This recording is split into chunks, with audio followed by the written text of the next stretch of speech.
Hello বন্ধুরা, আমি Sangeeta and Rita কিচেনে আপনাদেরকে স্বাগত জানাই। আজকে আমি কোনো রান্নার ভিডিও নিয়ে আসিনি। আজকে আমি নিয়ে এসেছি একটা বউ ভাতের ভিডিও।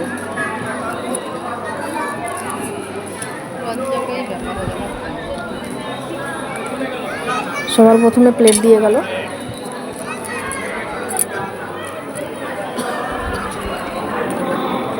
প্লেটে দিয়ে এলো লেবু, স্যালাড, এক ডেকেল,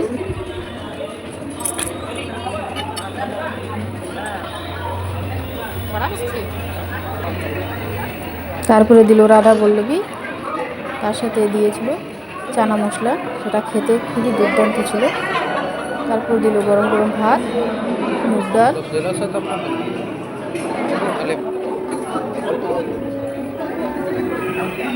আলু ফুলকপি পনিরের একটা তরকারি, তারপরে মাছের কালিয়া দিয়ে গেল। আবার একটু আমি ভাত নিলাম, বিকজ মাটন খেতে হবে। একটু ফ্রাইড রাইস নিলাম। এই যে গরম গরম মটন। এটা আমার প্লেট না, এটা আমার পাশের বাড়ি একটা ভাইয়ের প্লেট। আমার প্লেট এত বেশি ছিল যে আমি নেইনি। দিয়েছে চাটনি, পাঁপড়, দই, মিষ্টি,